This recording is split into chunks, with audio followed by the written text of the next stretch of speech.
নতুন ভিডিও সামনে আসার পর কিন্তু আতঙ্ক নতুন করে ছড়িয়েছে, কিন্তু এই ভিডিও যখন সামনে এলো তারপর বেলঘড়িয়া থানা কিন্তু তৎপর হয়ে উঠেছে।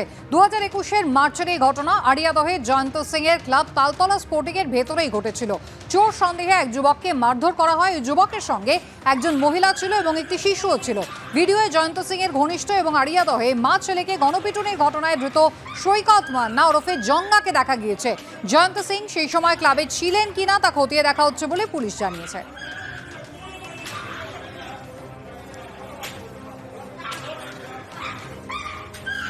পাশাপাশি দুটো ছবি আপনারা দেখতে পাচ্ছেন, ঠিক সেই 2021-এর মার্চে তালতলা ক্লাব কামারহাটি এলাকা, সেখানে একেবারে ক্লাবের ভিতরে একজনকে মোটর বাইক চোর সন্দেহে এই ভয়ানকভাবে পেটানোর ঘটনা ঘটে। আর তারপর আড়িয়াদহের তালতলা স্পোর্টিং ক্লাবের ছবি দেখতে পাচ্ছেন, যেখানে ক্লাব কিন্তু একেবারে তালাবন্ধ।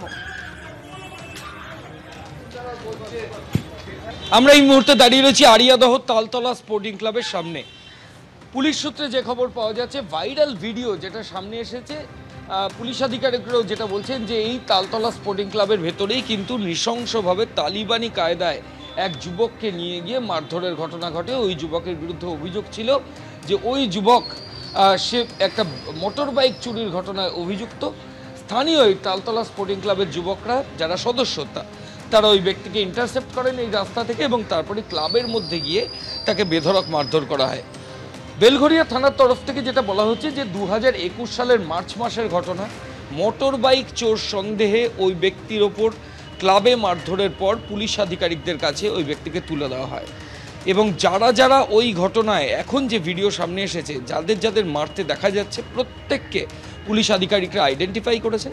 তবে জয়ন্ত সিংহ এই ভিডিওতে এখনও পর্যন্ত দেখা যায়নি বলেই পুলিশ এবং স্থানীয়রা দাবি করছে। পুলিশ আধিকারিকরা বলছেন ওই সময় ক্লাব চত্বরে জয়ন্ত ছিল কিনা সেটাও তারা খতিয়ে দেখছেন। ক্যামেরায় অভিজিৎ দাসের সঙ্গে ময়ূখ ঠাকুর চক্রবর্তী, এবিপি আনন্দ, কলকাতা। ভাইরাল ভিডিও সামনে আসার পরই শোরগোল শুরু হয়ে গেছে।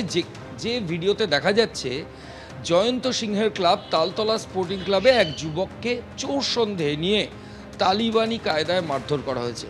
আমার সঙ্গে রয়েছেন কামারহাটি পুরসভার চেয়ারম্যান গোপাল সাহা। গোপালদা, আপনি কি ভিডিওটা দেখেছেন?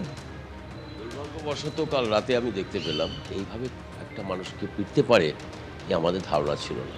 এটা আছে যারা প্রত্যেকে আপনার দল হোক, আমার ভাই হোক, আমি হই, এদের রেয়াত করা যাবে না। তৃণমূল কংগ্রেস এটাকে প্রশ্রয় দেবে না।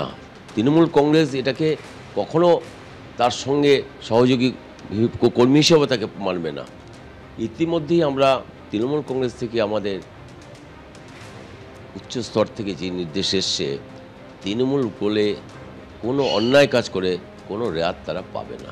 তো এরা যারা মারধর করছে প্রত্যেকে তৃণমূলের, আমি প্রত্যেকের তৃণমূল, তো সেই তৃণমূলরা যদি এখনও ঘোরাফেরা করে, সেই তৃণমূলরা যদি আসে, আমাদের কিছু করতে হবে না। এলাকার মানুষ কিন্তু আর ছেড়ে কথা বলবে না। তার কারণ যখন তারা শুনেছে ওপেন মুখ্যমন্ত্রীর মুখে যে আমরা কাউকে প্রশ্রয় দেই না, আমরা কাউকে রেয়াত করি না, তার 21-এর আপনারা এতদিন সাইলেন্ট না, সেই কারণে আমি এখন দেখিনি। আজকে ভিডিওটা দেখে আমার আরেকটা ভাবনা হলো, আমি তো ভিডিওটা 2021